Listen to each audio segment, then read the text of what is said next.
Welcome back to the X-Files podcast. Tonight we watched Babylon, latest in the revival. So, what did you think of it, Phelan? That's been my least favorite of them. I'm kind of mixed on it. It's kind of half and half. Because it took a while to get going, I think. I guess. I like that Mulder and Scully have two more clones at the FBI, because in the regular series we saw them do a dumb gag where two agents who stole their voices were standing at a door talking to someone. Then they reveal, like, with their voices, and then they revealed it wasn't Mulder and Scully. Yeah. Well, that was that stupid Fight Club one that had Kathy Griffin. Mm-hmm. Everyone's got a clone out there somewhere. Yeah. Da-da-da-da-da-da. That happened again. But this one, they had those two clones. I knew what they were doing. Well, I mean, it's obvious what they were doing when you see that. But I mean, it was kind of like, it felt a bit like they were meeting the Scully and Mulder of the reboot that never happened. Like if they were going to make a reboot, here's sort of their alternate young versions that they would do. Mm-hmm. The woman too, she was like, kind of like if Scully had a stick up her butt and had no charm. would be that would be that woman. Though she was kind of funny at some parts when and she's talking to the racist nurse, and the nurse starts going on about like immigrants and people coming and taking jobs, and she's like, "Well, we're not going to take care of that right now." So I did like how done she was. Mm-hmm. I like the soundtrack of this episode a lot too. There's a lot of good music in it. Yeah, like Achy Breaky Heart. Achy Breaky Heart. So, when Mulder loses his mind and goes on his drug trip that was not a drug trip. Placebo trip. The placebo trip that just comes out of nowhere. That's his plan to find terrorists, is to go on a drug trip.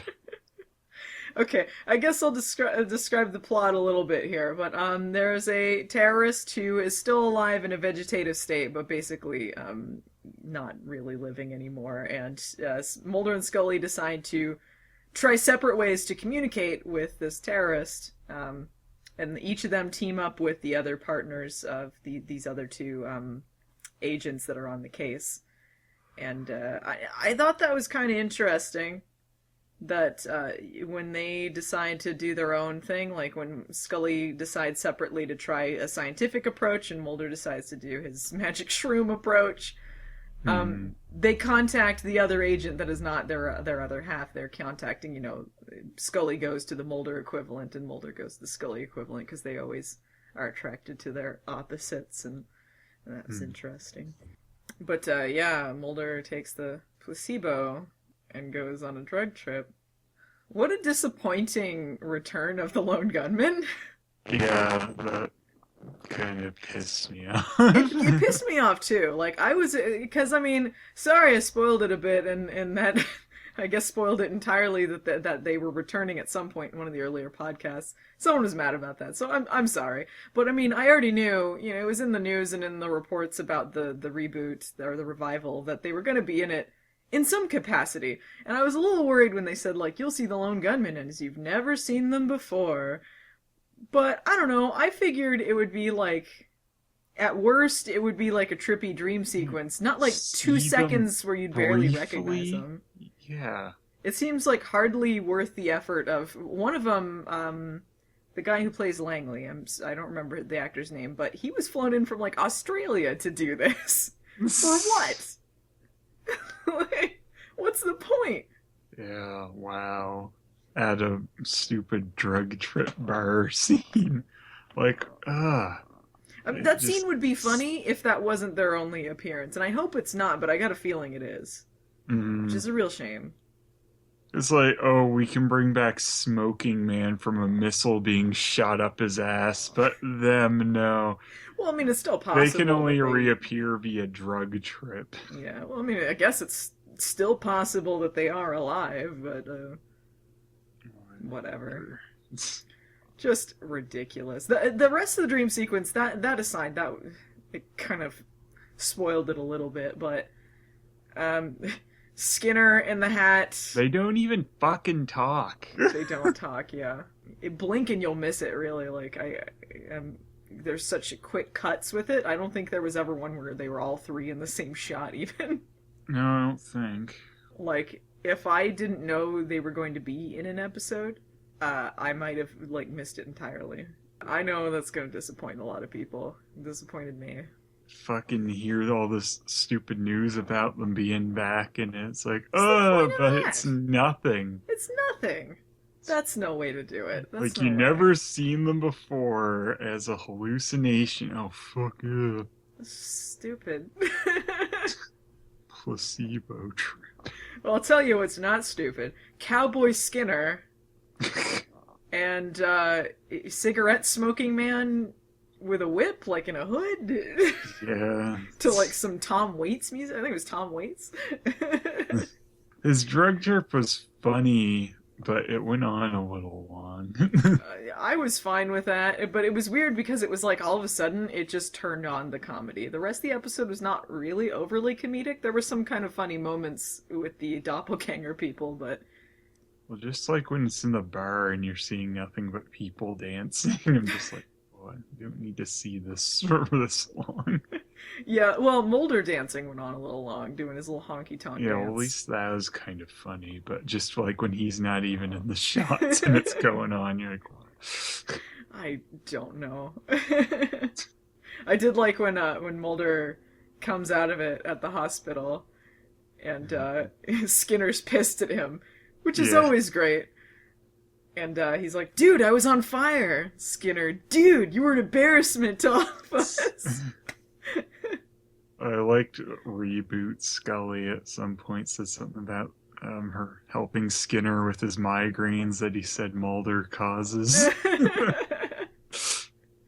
Yeah, time to piss off Skinner again. There's not enough Skinner in this revival. Yeah. I mean, at least he did get to say some lines in the hospital. It wasn't just in the honky tonk sequence in a cowboy hat. But it seemed Scully was a little bit shortchanged in this episode too. Maybe it just seemed that way because her plot wasn't as interesting. And normally they're able to handle the balance a little better. That even though she's more scientific and less comedic, she can still do interesting things with it. But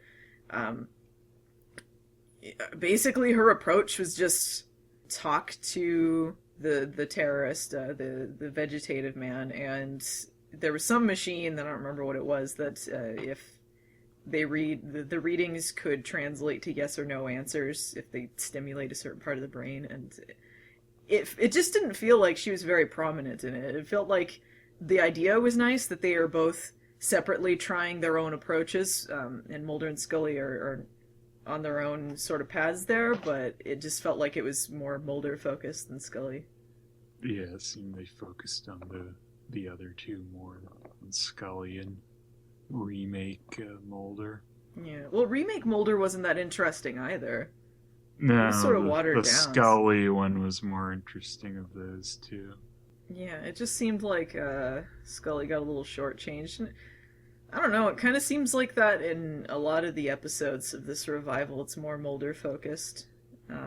They had Scully's plot with her mother dying, but other than that, it seems like Yeah, a little more there focused wasn't on him. anything particularly supernatural or sci-fi in this one, so it was, Yeah, I mean they've done ones like that in the past where it's like yeah, you're and they've focusing on not been my psychic. Yeah, favorite. they've always been sort of.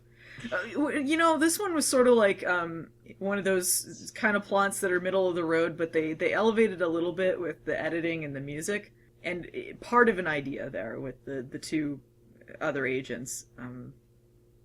But yeah, I mean the fact was that I at mean it least was that was stronger than the main plot itself, I guess. But yeah. Well, and the fact too that it was Muslim terrorists blowing Mhm. people up, and there wasn't. It just felt like overused and not developed into a different kind of take on it.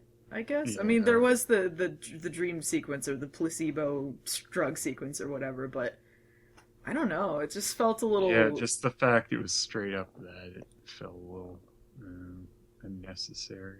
Yeah, like they did present the It's like racist It's nurse. X-Files. You can do a lot more things than just that.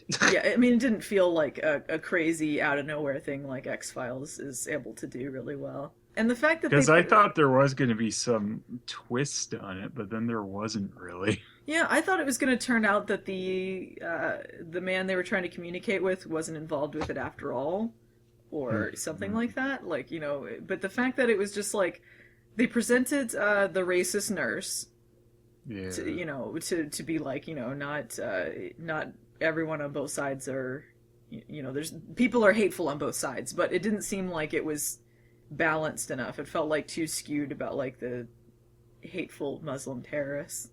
Mhm. And I mean, there was the mother. I mean, it wasn't like they were all presented that way, but it seemed a little too skewed in that direction. It felt a little weird too that the racist nurse was. She's apparently a really bad nurse, and she never gets caught. Like she's gonna let that turn off the life support and Well, just it let them wasn't. I don't die. think they were presenting this as something she regularly did. I think it's because she Yeah, was. but it could still happen again because she never got caught with it. So That's true. next I time a mean, foreign person ends up on her bed that she doesn't like, I guess she's gonna shut the life support off. well, I don't think she did it to every foreign person. I think it was because he Yeah, was but you a know what I terrorist. mean. But I said one she doesn't like. yeah, I mean, like it felt like there should have been more consequences to that, I suppose. Yeah, that felt a little weird. It Because felt like usually when you see someone try to do something like that, there's some comeuppance. yeah, it felt like artificial drama. The fact that she tried once to kill him and then Yeah, then she's gave just up. gone. Yeah, it was Yeah. odd too. And it made it feel like, ooh, is she a villain? Nah, she's just a racist for one scene, and then she's gone. Yeah, which they just kind of comedically shove away. Yeah, and it feels Felt a little too the weird. religious aspect of the episode that they were trying to do this whole religious theme with it that didn't come together Hmm. because they had the Babylon Hotel and Babylon and all that, but I don't know the whole thing with the placebo. Mulder thinks that he takes magic mushrooms from this Scully impersonator, Agent Einstein, which was kind of funny.